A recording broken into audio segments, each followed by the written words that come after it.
할렐루야. 아멘. 오늘도 하나님의 귀한 은혜가 저와 여러분들의 삶에 또 이 말씀 가운데 함께하기를 주님의 이름으로 축원드립니다. 우리 특별히 오늘은 교회 교육주일 어린이 주일입니다. 그래서 우리 이렇게 한번 인사하고 말씀의 은혜 나눴으면 좋겠습니다. 다음 세대를 준비하는 공동체가 됩시다. 한번 이렇게 인사할까요? 시작. 다음 세대를 준비하는 공동체가 됩시다. 저희 교회 5대 비전 중에 하나, 마지막 비전도 다음 세대를 준비하는 교회입니다. 제가 담임 목사로 있는 한 저희 하안장로교회에서 교회학교 예산은 얼마를 써도 상관없습니다. 다른 데를 줄여도 교회학교 예산만큼은 줄일 수 없고 거긴 양보할 수 없습니다. 그렇게 아시고 어른들이 좀 못 먹어도 이해하시고 아이들에게 이제 팍팍 이렇게 좀 투자할 수 있는 우리 그런 교회가 될 거고, 담임 목사님 저희 의지가 그렇게 강하고, 그렇게 우리 교회가 그런 교회가 좀 됐으면 좋겠습니다. 몇 해 전에 있었던 실화라고 합니다. 미국의 음향장비 기술자로 일하고 있던 마이클 스파크스라고 하는 사람이 있었다고 합니다. 이 사람이 어느 날 이제 길을 지나가다가 골동품 가게에 들어갔는데 그 미국에도 독립선언서가 있다 그래요. 그 영국에서 독립할 때 그 독립선언서가 있는데 그 독립선언서 복사본이 들어있는 액자 하나를 그 골동품 가게에서 발견을 하게 된 겁니다. 근데 그게 너무 그냥 보기에 멋져 보여서 $2를 주고 샀다고 합니다.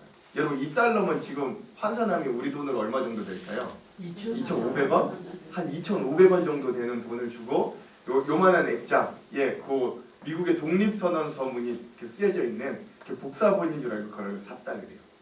그분이 이제 그것들을 사서 우리나라 돈으로 한 2,3,000원 주고 사서 집에 와서 이제 그걸 딱 봤는데 좀 이상해요. 아무리 봐도 복사본이 아닌 것 같아. 그래서 그 액자를 열고 그 독립선언서 부분을 딱 꺼내봤는데 이거 아무리 봐도 이거 좀 이렇게 대충 복사본으로 만든 것 같지가 않은 거예요, 느낌이. 그래서 그 독립선언서 그 종이를 들고 이제 감정을 받으러 직접 가본 겁니다. 그래서 이제 거기서 감정을 받아보니까 야, 이게 웬걸?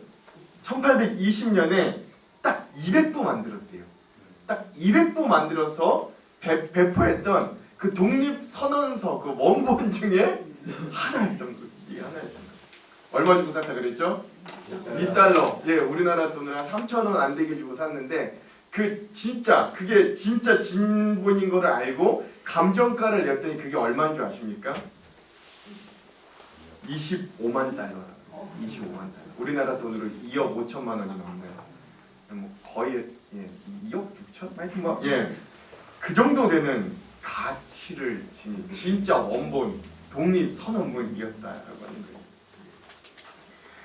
여러분 생각해 보십시오. 그 골동품 가게에서 처음에 그 복사본인 줄 알고 그걸 팔았던 사람은 얼마나 억울하겠어요. 얼마나 억울했겠어요. 근데 또 그것의 어떤 가치를 알아보고 이런 가치를 또 매길 수 있었던 사람은 얼마나 좋았겠습니까?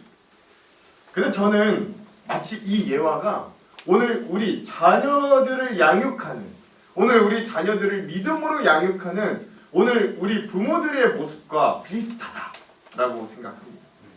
우리는 자녀 교육에 대해서 욕심은 참 많습니다. 얼마나 자녀들에 대해 욕심이 많은지 몰라요. 그런데 사실 그 욕심에 비해서 우린 자녀 양육에 또 생각보다 그렇게 관심이 많지 않습니다.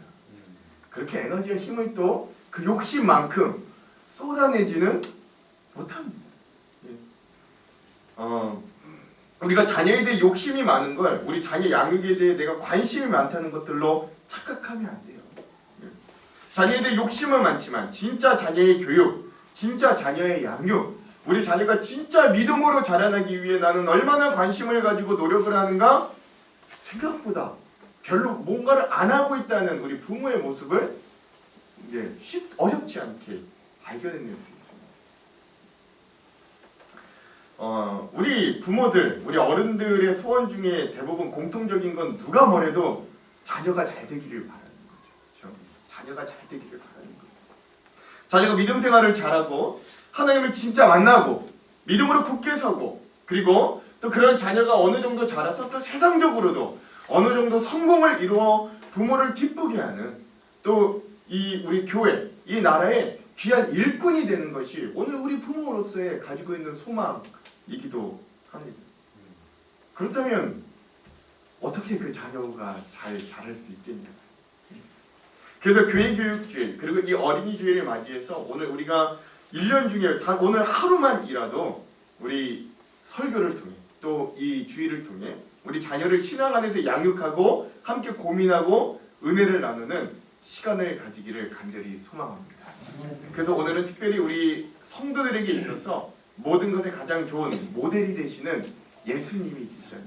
그래서 그 예수님이 어떻게 성장했는가를 우리가 바라보면서 그러면서 우리는 이 예수님의 가정을 통해 다음 세대에 대한 한 3가지 정도 은혜를 나눠봤으면 좋겠습니다. 먼저 첫 번째, 자녀에게 인생이 좋은 뭘 만들어줘요? 좋은 습관을 만들어주시기 바랍니다. 오늘 본문 누가복음 2장 41절에서 42절을 함께 한번 읽어볼게요. 41절 42절 읽겠습니다. 시작. 그의 부모가 해마다 유월절이 되면 예루살렘으로 가더니 예수께서 12살 되었을 때에 그들이 이 절기의 관례를 따라 올라갔다가 아멘. 그렇죠? 오늘 우리가 읽은 이 성경 본문의 말씀 참 귀한 내용입니다. 왜냐하면 성경에서 예수님의 어린 시절, 특별히 소년 시절에 대한 기록은 이 부분밖에 없어요. 딱 이 부분밖에 없습니다. 예수님의 탄생에 관한 이야기는 마태복음과 누가복음 두 곳에 기록되어 있지만 이런 중간에 소년 시절의 이야기는 딱 요 구절밖에 없는 거예요. 특별히 오늘은 그 예수님이 12살 소년 시절에 있었던 이야기로 한 가지 에피소드를 전하는데요. 그 내용이 아주 간단합니다. 6월절이 되어서 이 아버지 요셉, 어머니 마리아가 12살 된 아들 예수님을 데리고 예루살렘으로 갔다가 오는 길에 예수님을 잃어버렸는데 며칠 동안 잊어버렸냐면 3일 동안 잊어버렸어요. 3일 후에야 그 12살 예수님을 성전에서 다시 찾았다는 이야기가 오늘 본문의 이야기입니다. 3시간 잊어버린 거 아닙니다. 며칠 잃어버렸다고요? 3일간을 잃어버렸어요. 그래서 41절에 보면 이런 말씀이 있어요.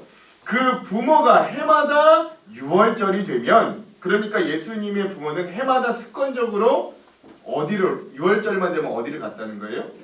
예루살렘 성전 하나님께 예배하러 제사드리러 절기를 지키러 올라갔다라고 하는 이야기이죠.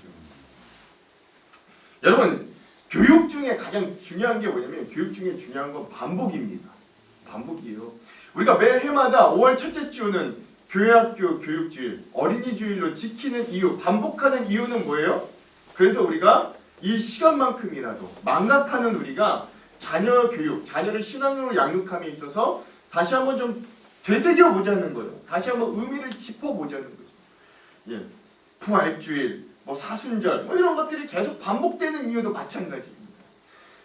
교육이라는 건 그래서 그 반복을 통해 뭘 만들어주는 거냐면 좋은 습관을 만들어주는 거예요. 습관을 잘 만들어주면 나중에는 그 습관이 그 아이를 저절로 움직이게 만들어주기 때문에 그래요. 특별히 중요한 일에는 반드시 습관을 만들어줘야 됩니다. 특별히 믿음 생활에 있어서는 더욱더 이 습관이 중요합니다. 그래서 어렸을 때부터 이 믿음 생활에 대한 좋은 습관을 우리 아이들에게 길러주는 건 참 대단히 중요한 이야기다라고 할 수 있겠습니다. 옛날에 이런 예화가 있어요. 4명의 자녀를 둔 어머니가 유명한 스승, 그 당시 아주 아이들을 잘 가르치기로 유명한 그 선생님에게 가서 이렇게 물어봤다고요. 어떻게 하면 우리 자녀들을 잘 키울 수 있겠습니까? 어떻게 하면 우리 자녀가 훌륭한 자녀가 될 수 있겠습니까? 라고 물어봤다고 합니다. 그러자 그 스승이 그 엄마를 따라오라고 하면서 정원으로 데리고 간 거예요. 근데 그 정원에 나무 4그루가 있었습니다. 한 그루는 어제 막 심었던 나무가 있고, 두 번째는 한 3일 전에 심었던 나무가 있고, 또 세 번째 나무는 한 달 전에 심은 나무가 있고, 마지막 4번째 심은 나무는 몇 년 전에 심었던 나무, 이렇게 4그루의 나무가 있었어요. 근데 이 선생님이 그 어머니한테 시키는 거예요. 어머니, 저 첫째 나무 한번 뽑아 보실래요? 라고 하는 겁니다. 이분이 여자였지만 이거 바로 어제 심었던 나무였기 때문에 뽑아지는 거예요. 그 나무가 뽑아지는 거죠. 자, 그럼 둘째 나무도 한번 뽑아 보십시오 라고 이야기합니다. 3일 전에 심었기 때문에 조금 힘들었지만 이 여자분이 어떻게 이렇게 흔들어가지고 뽑아지는 거예요. 한 달 전에 심었던 세 번째 나무를 이제 선생님 뽑아보라고 하시는 겁니다. 매우 힘들었으나 어떻게 해가지고 겨우겨우 그 나무 세 번째 나무도 뽑아졌습니다. 마지막으로 그 선생님이 어머니한테 이야기합니다. 그럼 저 마지막 나무도 한번 뽑아보십시오 라고 이야기하는 거죠. 몇 년 전에 심었던 나무, 그 네 번째 나무는 오랜 세월이 지나서 견고한 뿌리를 그 땅에 쥐고 있었기 때문에 그 엄마가 어떻게 해서도 그 나무가 결코 뽑히지 않는 거예요. 그리고 그 선생님이 그 어머니한테 이렇게 말했다고 합니다. 자녀 교육도 바로 이 나무와 같습니다. 어머님이 그 자녀들에게 어떤 습관으로 어떻게 뿌리를 내리게 해주냐가 가장 중요한 부분일 겁니다 라고 이야기해줬다는 그런 아주 좋은 예화가 있습니다. 사랑하는 성도 여러분, 오늘 우리 가정의 자녀 교육은 어떻게 잘 되고 있어요? 어떻게 우리 자녀들에게 좋은 습관들을 길러주고 계십니까? 무턱대고 잘해준다고 결코 아이들이 잘 자라지는 않는 것 같아요. 그래서 우리 하안장로교회에 속해 있는 온 가정들, 우리 자녀들에게는 무엇보다도 좋은 습관을 갖게 해주시기를 간절히 소망합니다. 특별히 중요한 일, 특별히 그 아이들이 반드시 해야 되는 일들, 특별히 신앙의 영역에서, 또 학습의 영역에서, 또 그들의 인격적인 부분들에서는 우리 부모님들이 귀한 좋은 습관들을, 긍정적인 습관들을 가질 수 있도록 함께 애써주기를 간절히 소망드립니다. 좋은 습관을 가지면 자녀의 인생이 성공할 수 있는 확률들이 높아집니다. 그러나 잘못된 습관을 가지면 그 자녀의 인생이 거의 그 길대로 갈 수밖에 없다. 이 결정이 지어진 거다라고 다름이 없을 정도로, 그 정도로 아주 습관들이 중요한 거예요. 그래서 옛날에 이런 말이 있어요. 한번 다음 보여주세요.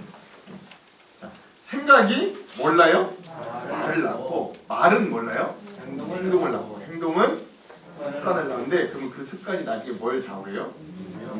인생을 좌우해요. 그러니까 습관만 되면 그 다음부터는 쉬워집니다.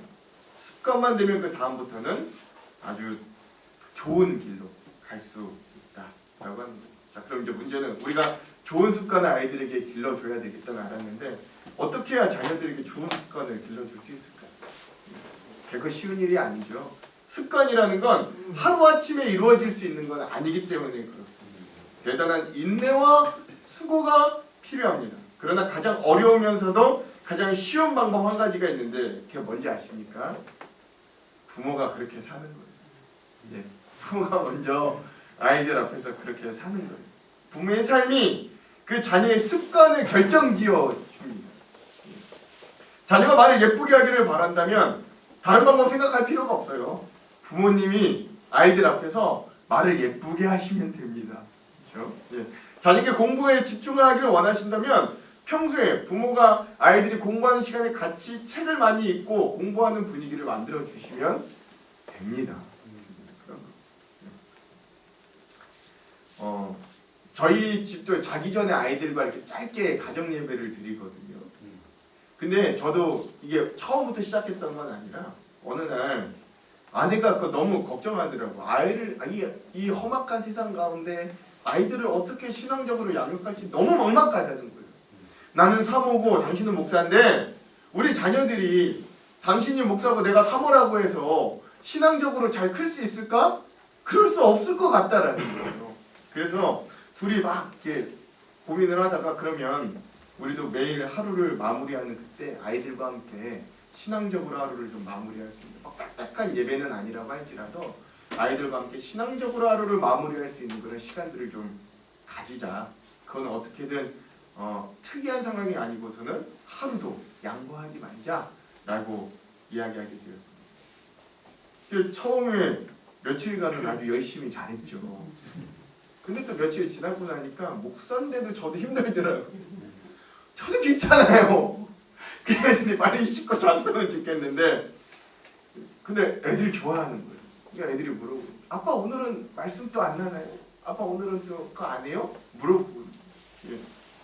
그 아이들에게 그 저녁이 되면 자기 전에 뭔가 말씀을 나누고 함께 기도를 나누고 한다는 이런 습관을 들인다는 게 생각보다 저와 저희 아내가 포기해야 될 것도 많고 또 대가를 치러야 되는 것들이 분명히 있더라고요.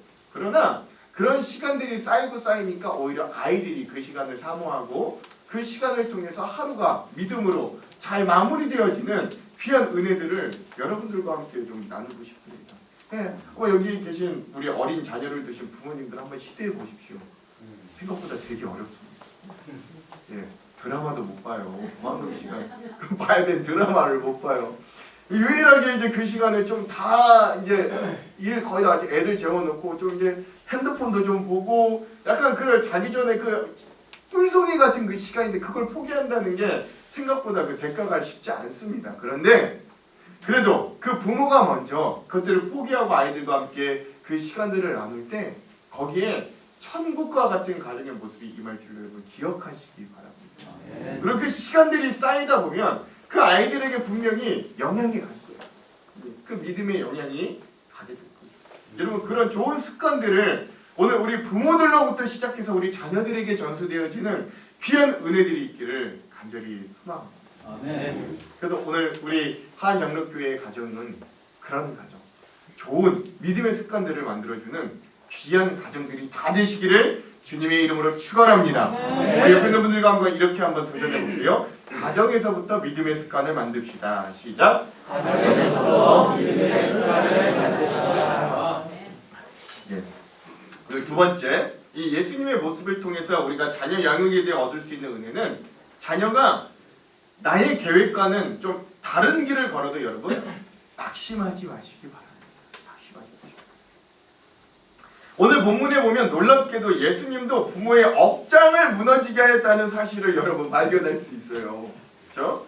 예수님이 막 이렇게 한 번도 말썽 안 부리고 이런 것도 아니었더라고요. 오늘 말씀을 자세히 보니까. 예수님이 그 12살이었습니다. 12살 때 부모님과 함께 예루살렘 성전에 있다가 돌아오는 길에 가족들의 대열에서 살짝 빠져나오실 것 같아요. 엄마 아빠한테 말도 안 하고 이 12살짜리 아들이 아무 말 없이 혼자 빠져서 예루살렘 성전에 머물면서 랍비들과 대화를 나누고 또 여러 가지 토론을 했던 거예요. 이 일로 인해서 예수님의 육신의 부모인 요셉과 마리아가 얼마나 마음고생을 많이 했냐. 오늘 성경 48절 한번 읽어볼게요. 48절의 말씀 한번 보여주십시오. 한번 읽어볼게요. 시작. 그의 부모가 보고 놀라며 그의 어머니는 이르되 아이야 어찌하여 우리에게 이렇게 하였느냐. 보라 내 아버지와 내가 근심하여 너를 찾았노라. 3일을 찾아 헤매다 겨우 그 아들 예수님을 만난 후에 예수님의 어머니 마리아가 뭐라 그러냐면 아이야 어찌하여 우리한테 이렇게 했냐. 예. 보라 너의 아버지와 내가 얼마나 너를 근심하면서 찾았는지 모른다라고 하는 거예요. 이 아들 예수님으로 인해 마리아의 마음고생이 얼마나 심각했는지 이 말투를 보면 얼마든지 짐작할 수 있다라고 하는 거예요. 우리 여기서 두 가지 자녀 양육의 통찰을 봤는데 첫 번째는 뭐냐면 성경에서의 자녀 양육은 하나님께 온전히 맡기는 것들을 의미한다라는 것입니다. 그러니까 여기서 좀 상징하는 바를 봐야 돼요. 모세, 사무엘, 예수님의 공통점은 이들은 어렸을 때부터 부모의 의지와 계획과는 상관없이 모세는 강에 버려져야 됐고 사무엘은 성전에 바쳐져야 했고 예수님은 그 온 인생을 구원의 역사에 들여져야만 했다라는 것입니다. 그래서 모세의 어머니 요게벳, 사무엘의 어머니 한나, 예수님의 어머니 마리아는 모두 자기 자식을 하나님께 온전히 맡길 수밖에 없었어요. 내 손으로 너를 보호해주고 키울 수 없으니 너의 온 인생을 하나님께 맡긴다 라고 고백하는 것뿐이 할 수밖에 없는 게 그거예요. 그럴 때 하나님은 그들의 참 부모가 되어주셔서 그들의 인생이 다른 그 어떤 인생보다 귀하게 쓰임받고 또 또 귀하게 성장할 수 있도록 오히려 이끌어 주시더라 라고 하는 거죠. 그래서 우리는 우리 자녀들의 인생을 놓고 내가 다 키우고 내가 다 해 이런 마음이 아니라 나 최선을 다하지만 내가 부모로서 최선을 다하지만 그래도 너희의 참 부모 너를 참 이끌어 주실 분은 하나님이시라 하나님이야 라고 하는 마음을 오늘 우리가 좀 가질 수 있었으면 좋겠습니다. 아멘. 이거 먼저 첫 번째 오늘 우리에게 주는 이 장면이 우리에게 주는 통찰력이라면 그러면 오늘 또한 이 장면을 통해 우리가 두 번째로 받을 수 있는 통찰은 자녀가 잠시 부모의 눈에 빗나갔다 하더라도 다시금 돌아올 수 있는 소망과 희망을 가지시라는 거예요. 아멘. 그렇죠? 예수님마저 부모님의 뜻을 어기고 3일이나 자신의 뜻대로 살았다라는 것들을 오늘 우리가 좀 볼 필요가 있어요. 12살짜리 꼬맹이가 3일이 실종되었으니 그 부모의 마음이 오죽했겠어요. 생각보다 예수님이 부모님의 속을 썩였고 근심거리가 됐었던 것 같아요. 물론 예수님이 그렇다고 그 3일간 뭐 방탕하게 탕자처럼 생활한 건 아니지만 말이죠. 즉 오늘 우리의 자녀가 때로는 우리의 생각과 우리의 계획대로 나아가지 않을 수 있습니다. 한순간 일탈되었다고 하여도 여러분 너무 걱정하지 마십시오. 그런 일은 성장 과정 속에 흔히 있는 일임을 아시고 오히려 그런 때일수록 더욱더 관심 가지고 그 자녀를 품고 기도하십시오. 그러면 그 기도가 그 자녀를 돌아오게 하더라. 아주 유명한 이런 이 자녀의 돌아옴에 대해 회심에 대한 아주 유명한 예화가 있는데 그게 바로 이 성 어거스틴에 대한 이야기입니다. 이 어거스틴이 얼마나 대단한 사람이냐면요. 지금도 이 신학교에서 신학생들이 그 신학을 배우는 거의 그 기초를 거의 다 이분이 처음에 다 세워놨다고 해도 과언이 아닙니다. 그러니까 바울이 해놓은 그 신학을 학문과 같이 잘 책에 처음 초기를 만들어 놓은 분이 거의 이 어거스틴이라고 해도 과언이 아닌 굉장한 분이에요. 원래 이 어거스틴의 고향은 북방 아프리카의 한 작은 동네였다고 합니다. 이 어거스틴은 어렸을 때 재주도 많고 참 총명했다고 해요. 근데 문제는 그에게는 믿음이 없었습니다. 그래서 결국 그는 그 총명한 자기의 재주와 이런 것들을 가지고 방탕의 길로 빠졌어요. 이 어거스틴의 어머니가 모니카라고 하는 어머니였는데요. 이 어거스틴이 근데 이 어머니가 굉장히 신실하신 분이었던 것 같아요. 이 어머니 모니카가 이 어거스틴이 자꾸 이렇게 방탕하게 생활하는 건 아니고 그 자녀가 속히 회개하고 돌아오게 해달라고 한 10여 년을 기도하셨다고 합니다. 10여 년 동안 아들을 위해 기도했는데도 여전히 그 아들 어거스틴은 전혀 변화가 없었어요. 오히려 더 상황이 나빠지기 시작하는 거예요. 어거스틴은 어머님에게 이렇게 이야기합니다. 이제 나는 이 아프리카 재미가 너무 없어서 이 아프리카 나에게 너무 좁아서 이 아프리카를 떠나서 저기 중심 로마로 가고 싶다라고 졸르기 시작합니다. 좀 큰 물에서 놀고 싶다는 거죠. 뭐 그 당시 로마가 세계적인 도시였고 정치와 문화와 학문의 중심지였긴 했지만 그러나 로마는 한마디로 또 한편에선 타락한 도시, 부패한 도시, 음란한 도시이게 됐습니다. 그래서 그 어머니 모니카는 어거스틴이 로마에 가지 못하도록 간절히 권면하면서도 또 그 길을 하나님 막아주시도록 간절히 기도했지만 이 아들 어거스틴은 막무가내예요. 막무가내. 심지어 이렇게 이야기. 그 어머니 모니카가 그 아들이 로마로 가지 못하게 해달라고 기도하는 동안 어거스틴이 몰래 빠져나와서 혼자 배를 타고 로마로 달려갔다라고. 그러자 그 어머니 모니카도 아들이 그렇게 집을 나간 거를 알게 돼서 그냥 있을 수 없어서 그 어머니도 배를 타고 아들을 찾으러 로마로 떠나는 거예요. 결국 로마에서 아들을 만나서 아들과 함께 이 큰 도시 밀란이라는 곳에서 이제 살게 되었는데 거기서 이렇게 더 이제 어거스틴의 인생이 더 망가지고 더 방탕할 수 있는 모든 길이 열렸는데 오히려 하나님이 거기에서 어거스틴이 당대 가장 유명한 목사이자 설교가인 암브로스라는 분을 만나게 하십니다. 그리고 어거스틴은 이 암브로스라는 이 목사님의 명성을 듣고 그 설교나 한번 들어보자는 생각으로 그가 인도하는 예배에 참석했는데 그날 그 예배당이 이 어거스틴이 하나님께로 회심하고 회개한 인생이 180도 바뀌는 놀라운 은혜가 있는 날이 되었다라고 하는 거죠. 이 어거스틴은 밀란에서 33세, 나이도 기똥차요. 예수님 그 십자가 달렸을 때랑 똑같은데 밀란에서 33세에 결국 회심하게 되었고 완전히 새로운 사람으로 거듭나게 됩니다. 그 후로 어거스틴은 초대교회의 최대의 교부가 되었고 기독교 역사상 가장 위대한 신학자이자 신앙인으로 우뚝 서게 됩니다. 어거스틴이 나중에 이제 자신의 그런 삶을 되돌아보면서 회고록에 이렇게 고백해요. 하나님, 제가 하나님 아버지의 아들이 될 수 있었던 건 오직 하나님께서 저에게 이처럼 위대한 어머니를 주신 까닭입니다. 라고 고백합니다. 즉, 이 어머니 모니카를 우리가 생각해 봤을 때 자녀에 대해 결코 포기하지 않고 끝까지 기도하면서 인내하는, 그리하여 자녀에 대한 기대감과 사랑을 결코 버리지 않았던 어머니의 기도가 결국엔 10년이 지나도 더 깊은 수렁에 빠져도 자녀를 하나님께로 돌아오게 하더라. 그 인생이 놀랍게 변화되도록 인도하더라 라는 것들을 오늘 우리는 알 수 있다. 여러분, 자녀 양육 얼마나 어렵습니까? 지금 어린 자녀를 가지고 계신 분들은 이제 조금 있으면 이제 아이들이 사춘기 되거든요. 그 북한의 김정은도 무서워한다는 그 중2병 걸린 그 중2들, 이제 그 자녀를 한번 더 보십시오. 얼마나 어렵습니까? 그 옛날에 그런 얘기가 있어요. 그 재미교포 이야기인데요. 미국에서는 내 자식이라도 함부로 때릴 수 없잖아요. 예. 그럼 이제 막 경찰에 신고되고 뭐 이렇게 되니까. 근데 이제 그 재미교포가 거기서 미국에 살면서 아이를 키우는데 아이가 하도 말을 안 듣고 하도 속을 썩이니까 이 부모가 속을 끓이다 이렇게 했대요. 아이를 살살 구슬려서 비행기에 태워가지고 한국으로 데리고 왔어요.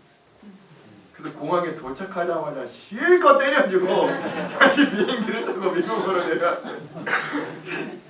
뭐 실제인지 아닌지 모르겠는데 아이를 양육한다는 게 얼마나 힘든가를 잘 알려주는 장면이기도 한 거예요. 옛말에 사람은 12번이나 된다라고 하는 말이 있다고 해요. 참 좋은 말 같아요. 무슨 이야기예요? 자녀들이 한때는 삐뚤어질 수도 있어요. 그래도 또 사람은 12번이나 변해서 그게 사람으로 된다라는 말이 있잖아요. 또 삐뚤어져도 돌아와요. 이것이 10번이 되어야 비로소 온전한 사람, 성인이 되더라 라고 하는 이야기인 것 같아요. 그러므로 사랑하는 성도 여러분, 오늘 우리가 그 자녀들에 대한 소망, 그 기도를 포기하지 말기 바라십니다. 아멘. 하나님은 믿음의 자녀를 결코 버리지 않으세요. 특별히 그 자녀를 통한 부모의 기도를 하나님은 결코 가볍게 여기지 않습니다. 좀 오래 걸릴지 몰라도, 그 기도가 쌓이면, 그리고 그 기도가 내 자녀를 돌아오게 하고 내 자녀를 세운다는 걸 여러분 잊지 마시기 바랍니다. 이 이야기, 이 자녀는 꼭 10대의 자녀만 의미하지 않습니다. 나이가 많은 자녀라도 상관없어요. 오늘 우리 부모님들의 기도가 쌓이면 그 자녀들이 결국 그 돌아오게 되는 놀라운 지름길이, 그 기도의 길이 될 거예요. 여러분, 그것들을 기억하시면서 우리의 자녀의 삶을 온전히 하나님께 맡기고 기도하는 귀한 부모들이 다 되시길 주님의 이름으로 축원합니다. 우리 옆에 있는 분들과 함께 믿음의 자녀는 하나님이 결코 버리지 않습니다. 시작. 믿음의 자녀는 하나님이 결코 버리지 않습니다. 마지막 셋째 짧게 나누고 말씀을 마무리합니다. 자녀의 미래에 대한 소망과 확신을 매번 자녀들에게 표현해 주시기 바랍니다.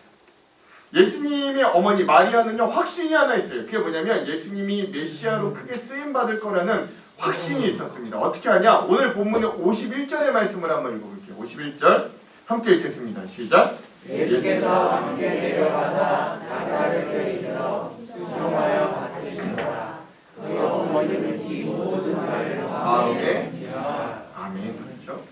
3일 동안 자기가 하고 싶은 대로 말도 없이 나가서 있는 속 없는 속 다 썩인 이 12살 아들의 예수님을 보고 마리아는 그러나 하나 그 아들이 하는 모든 말들을 어떻게 했다 그래요? 마음이 주었대요. 가볍게 여기지 않았대요. 그 아들이 하는 말들에 대해서, 그 아들이 하는 일들에 대해서 하찮게 여기지 않았대요. 여전히 소망을 품고 있었던 거예요. 여전히 기대하고 있었던 거예요. 다른 사람들은 어휴 12살짜리가 이렇게 3일에 지 맘대로 저거 싹수가 놀았네 라고 할지라도 어머니는 어떻게 기대하는 거야? 우리 아들이 비범하네, 범상치 않네, 뭔가라겠네, 소망을 가졌던 거예요. 어머니는 그 아들을 품고. 우리 그 말씀을 통해 분명히 알 수 있는 거예요. 그러한 부모의 소망과 확신이요 자녀들에게 알게 모르게 표현이 되는 거예요. 내가 그런 마음을 가지고 있으면 자녀들에게 표현이 되는 거예요. 내가 직접적으로 말을 안 해도 내가 자녀에 대한 기대, 내가 자녀에 대한 소망을 가지고 있다는 건 어떻게든 표현이 될 수밖에 없는 거예요. 자녀가 알 수밖에 없는 거예요. 그런 부모의 소망과 확신 가운데 예수님이 이렇게 잘하네요. 다 같이 52절의 말씀을 한번 읽어볼게요. 52절 읽겠습니다. 시작. 예수는 지혜와 키가 자라가며 하나님과 사람에게 더욱 사랑스러워 하시더라. 사랑하는 성도 여러분, 오늘 이 어머니 마리아 우리 좀 기억했으면 좋겠어요. 내 자녀 하나님이 반드시 축복하신다. 아멘. 예, 아멘이 더 크게 나와야지. 내 자녀 하나님이 반드시 축복하신다. 아멘. 내 자녀 반드시 하나님이 성공케 하여 주신다. 아멘. 내 자녀 하나님으로부터 크게 쓰임 받는다. 아멘.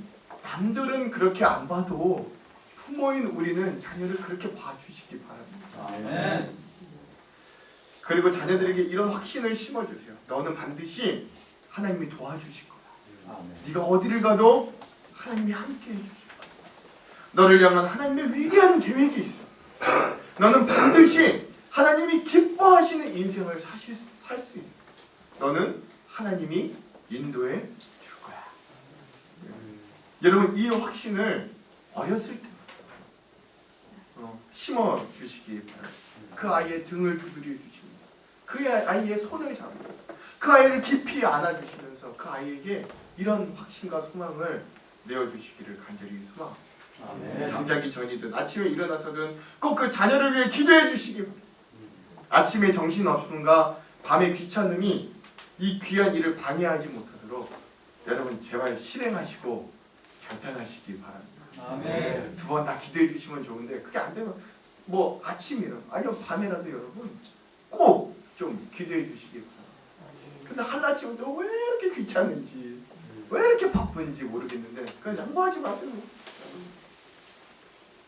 저는 하나님영록교회 담임 목사로서 우리 자녀들이 다 잘 되기를 간절히 소망합니다. 아멘. 그리고 잘 될 줄 믿습니다. 아멘. 우리의 자녀는 다 귀합니다.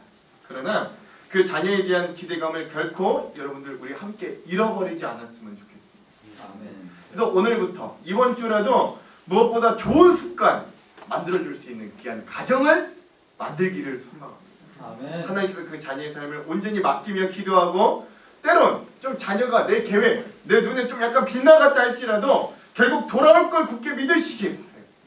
자녀에 대한 모든 것들을 마음에 담고 진지하게 생각하고 소망과 확신을 품고 표현할 수 있는 우리 부모들이 되길 간절히 소망합니다. 아멘. 그래 우리 하안장로교회 공동체에 속한 우리 다음 세대들, 우리 자녀들은 하나님의 품 안에서 아름답고 건강하게 성장하면서 하나님의 영광과 이 시대의 찬란한 빛을 발할 수 있는 귀한 한몫을 담당하는 인물들, 위대한 자녀들이 다 되시기를 주님의 이름으로 축원합니다. 축원합니다.